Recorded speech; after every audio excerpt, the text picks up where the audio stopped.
नमस्कार दोस्तों। स्वागत है आपका द न्यूज लॉन्चर के इस यूट्यूब मंच पर। दोस्तों, संभल में जो हो रहा है और जिन परिस्थितियों में चीफ जस्टिस रहे डीवाई चंद्रचूड़ को जिम्मेदार ठहराया जा रहा है, दरअसल उससे भी ज्यादा बड़ा मुद्दा मंशा का है। और उससे भी ज्यादा बड़ा मुद्दा उन परिस्थितियों का है जिन परिस्थितियों में प्लेसेज ऑफ वर्शिप एक्ट 1991 यानी 1991 के उपासना स्थल अधिनियम विधेयक को संसद ने मंजूरी दी थी। अधिकांश लोग ये चला रहे हैं कि चंद्रचूड़ ने ऐसा कर दिया, वैसा कर दिया, इस वजह से ये परिस्थितियां हैं। जी नहीं, चंद्रचूड़ ने ऐसा कुछ नहीं किया। अयोध्या का मामला जो था, दरअसल उस मामले में सुप्रीम कोर्ट से पहले संसद ने ही प्लेसेज ऑफ वर्शिप एक्ट में उस मामले को अलग रखा था।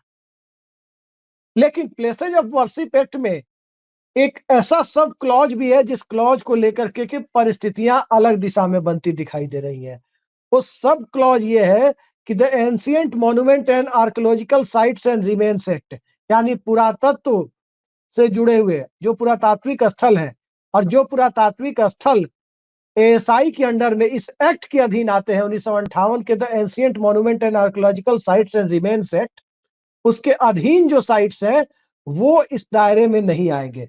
संभल का मामला भी उसी का है, ताजमहल वगैरह भी उसी में आते हैं। असल सवाल मंशा का है और असल सवाल इस देश के मूल मुद्दे का है। मूल मुद्दा यह है कि जाति जनगणना की मांग जोर पकड़ती जा रही है। कैसे उससे लोगों का ध्यान बटाया जाए।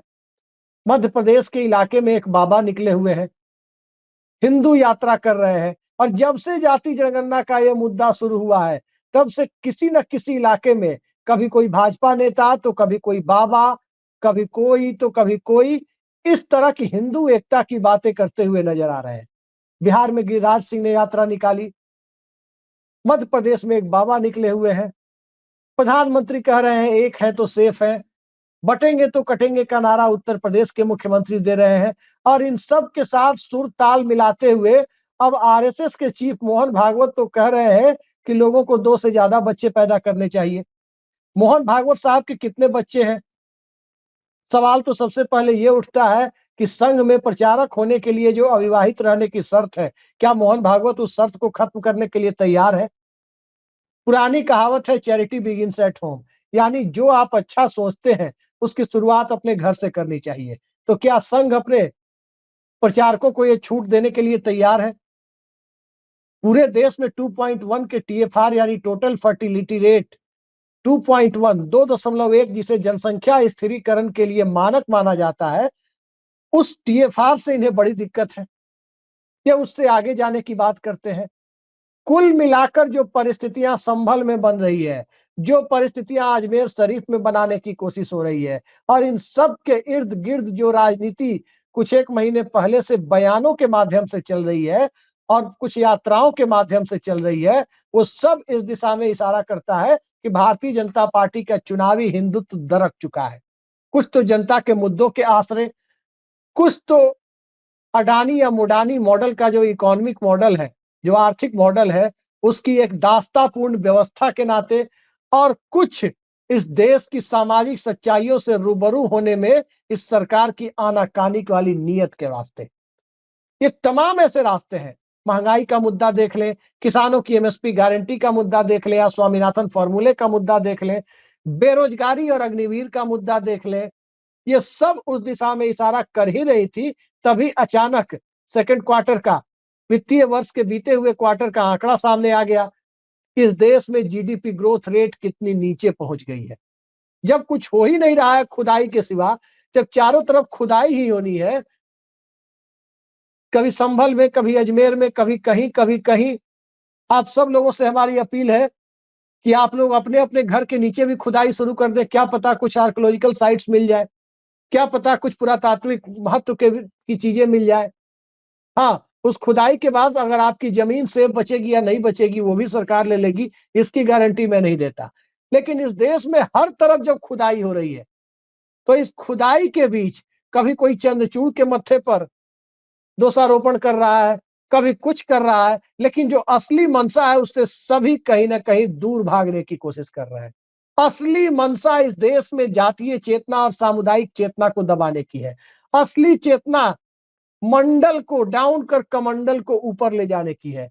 असली चेतना आरक्षण के 50% कैप को, जिसे नरेंद्र मोदी सरकार ने 2019 में ही ईडब्ल्यूएस को 10% आरक्षण देकर तोड़ दिया था, उस 50% के कैप की दुहाई देने का जो झूठा वादा है, जो झूठ परोसा जा रहा है, उस झूठ को फिर से कोई सच करके खोल के सामने ना लाए, उससे दबाने को है।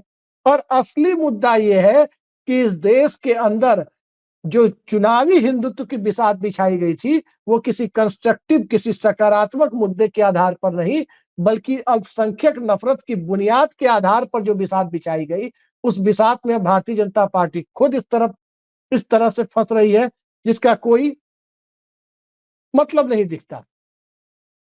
अक्सर आपको मिल जाएंगे ऐसे लोग और ऐसे कार्यकर्ता जो एक खास विचारधारा से बंधे हो और कहते हुए मिलेंगे कि हिंदुओं एक हो जाओ, एक है तो सेफ है। लेकिन जब हिंदुओं एक होने की बात वो करते हैं, मैं आपसे कहता हूं कि आप उनसे एक सवाल कीजिए, सीधा सवाल, कि हिंदू एक हो जाएंगे? हिंदू तो वैसे पहले से एक है, पूरा देश एक है, हिंदू मुस्लिम सिख ईसाई सब एक है।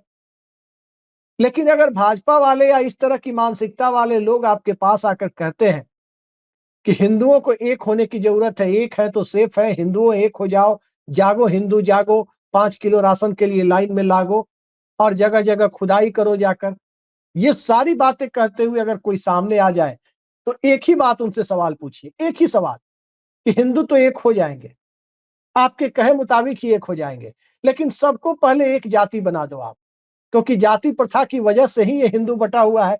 तो सबको एक जाति बना दो, चाहे उसे ब्राह्मण बना दो, चाहे उसे ठाकुर बना दो, चाहे उसे भंगी बना दो, चाहे उसे यादव बना दो, चाहे उसे मराठा बना दो, चाहे उसे लिंगायत बना दो, चाहे उसे पटेल बना दो, चाहे उसे सैनी बना दो, चाहे उसे पासवान बना दो, लेकिन सबको पहले एक जाति बना दो, हिंदू अपने आप एक हो जाएंगे। ये बात जिस दिन आप पूछना शुरू करेंगे, ये हिंदू एक करने की बात करने वाले लोग दुम दबाकर भागते हुए नजर आएंगे। मूल रूप से इस देश में शिक्षा की क्या व्यवस्था है? क्या आपने कोई शिक्षा नीति की चर्चा सुनी है? क्या आपने स्मृति जुबिन ईरानी के बाद इस देश में कोई शिक्षा मंत्रालय में कौन से मंत्री बैठे हुए हैं? आपको इस देश के 90% लोगों को शायद ही पता हो कि शिक्षा मंत्री कौन है। तो इस देश के अंदर शिक्षा की जो हालत है, क्या उसके ऊपर कोई सवाल उठा? इस देश में आईआईटी में कितने पोस्ट खाली हैं, क्या उस पर कोई सवाल उठ रहा है? इस देश में एम्स जो बनाए गए हैं या जो उद्घाटन किए जा रहे हैं, उनमें कैसी व्यवस्था है, कितने डॉक्टरों के पोस्ट खाली हैं, एडमिशन प्रोसेस कैसे है, नीट में आरक्षण की प्रक्रिया कैसी है, पीजी नीट में आरक्षण की प्रक्रिया कैसी है, क्या इस पर कोई सवाल है?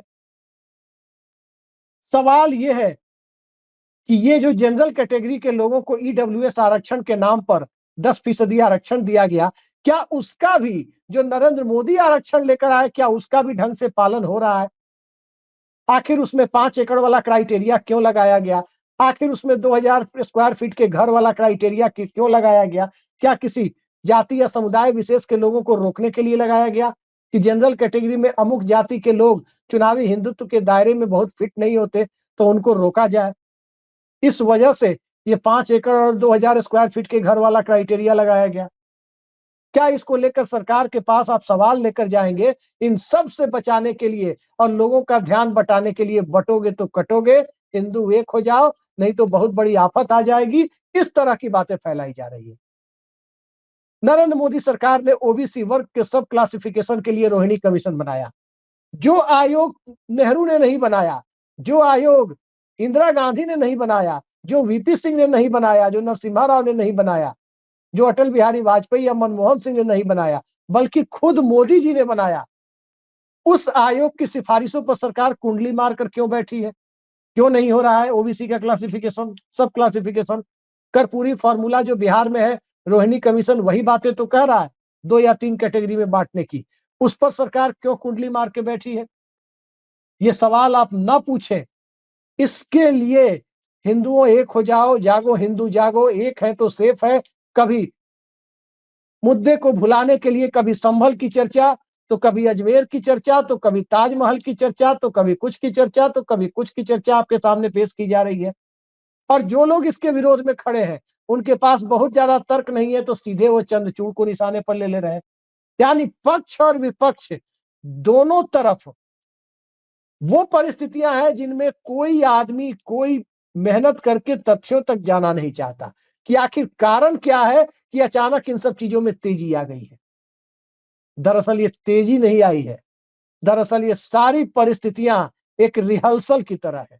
ये रिहर्सल किया जा रहा है दिल्ली चुनाव के लिए नहीं, दिल्ली के बाद बिहार भी आएगा, बंगाल भी आएगा, असम भी आएगा, तमिलनाडु भी आएगा, सब कई राज्य आएंगे और फिर आगे जाकर उत्तर प्रदेश भी आएगा। नरेंद्र मोदी की सरकार बची रह गई तो 2029 में लोकसभा का चुनाव भी आएगा। तो इन सब के लिए माहौल बनाने के लिए अभी से ये रिहर्सल चल रहा है। जैसे कहीं कोई ड्रामा या नाटक का मंचन होता है तो रिहर्सल होता है। तो इस रिहर्सल के दायरे में रोहिणी कमीशन का सवाल क्या आपने पूछा, शिक्षा की खराब स्थिति का सवाल क्या आपने पूछा, स्वास्थ्य सेवाओं का सवाल क्या आपने पूछा, सुप्रीम कोर्ट ने एससी एसटी वर्ग के बीच विषमता को खत्म करने की मंशा से जो भी उसे उचित लगा उसने सब क्लासिफिकेशन की यानी उपवर्गीकरण की जो मंजूरी दी। क्या उसके बारे में सरकार कोई अपना स्पष्ट राय संसद के अंदर या संसद के बाहर रख पाई कि उसे वर्गीकरण करना है या नहीं करना है? जो सकारात्मक बहस समाज के उत्थान के लिए कहीं होनी चाहिए वो कहीं नहीं हो रही। दुनिया चांद पर जा रही है, दुनिया मंगल ग्रह पर जा रही है, दुनिया विज्ञान में तमाम तरह की तरक्की के साथ आगे बढ़ रही है और भारत में लोग मस्जिद के पीछे तो किसी और आर्कियोलॉजिकल साइट्स के नीचे क्या छिपा हुआ है वो खोदने में लगे हैं। अरे अरब कंट्री भी कुछ खुदाई कर रही है तो नीचे से तेल के कुएं से तेल निकाल रही है, लेकिन यहाँ तो जनता का तेल पहले निकाला जा चुका है। यहाँ तो जनता को महंगाई बेरोजगारी की एक ऐसी चक्की में पीस दिया गया है जिस चक्की में पीसने के बाद अब धर्म की चक्की, सांप्रदायिकता की चक्की इस प्रकार पिस रही है जिसमें अब निकलने लायक तेल भी नहीं बचा है। और जब निकलने लायक तेल नहीं बचा है तो सवाल ये उठता है कि कुछ खास विचारधारा और खास लोगों की राजनीति कैसे चलेगी, इसको लेकर सवाल न खड़ा हो जाए तो घूम फिर करके इस पूरे मामले को संभल के रास्ते जो शुरू किया गया उसे दिखाया जाए। और दरअसल वो संभल के रास्ते शुरू नहीं हुआ। लोकसभा चुनाव को याद कीजिए, खुद प्रधानमंत्री नरेंद्र मोदी के बयानों को देखें तो कौन से बयान आ रहे थे? भैंस खोल कर ले जाएंगे, मंगलसूत्र खोल कर ले जाएंगे और मुसलमानों को दे देंगे, घर में 4 कमरे हैं तो 2 कमरे ले लेंगे। ये तमाम भैंस मंगलसूत्र से लेकर के मुजरा तक ये सब प्रधानमंत्री की जुबान से निकले हुए शब्द थे। कहीं ना कहीं ध्रुवीकरण की दिशा में बढ़ाने वाला, 10 साल की सत्ता की उपलब्धियों पर चर्चा करने का साहस उन्होंने दिखाया नहीं इस चुनाव में। लेकिन क्या इस देश की जनता के अंदर इतना लोकतांत्रिक और नैतिक साहस बचा है कि वो संभल जैसी परिस्थितियों पर और संभल के बाद पैदा हो रही परिस्थितियों पर और जो बिसात बिछाई जा रही है उस बिसात को लेकर के सत्ता के सह और मात के खेल को आम आदमी अपनी रोजमर्रा की जिंदगी के सह और मात के खेल के साथ तुलना करके अपनी परिस्थितियों को देख सके? जो लोग इस तरह के खेल में शामिल हैं और जो लोग इस तरह के खेल के सहारे सत्ता के शीर्ष पर पहुंचे हैं, उनके बाल बच्चे, उनके बेटे तो आईसीसी जैसी धनाढ़ संस्था, पूरी दुनिया में क्रिकेट को संचालित करने वाली संस्था के अध्यक्ष बन रहे हैं। लेकिन आपके घर में क्या हो रहा है?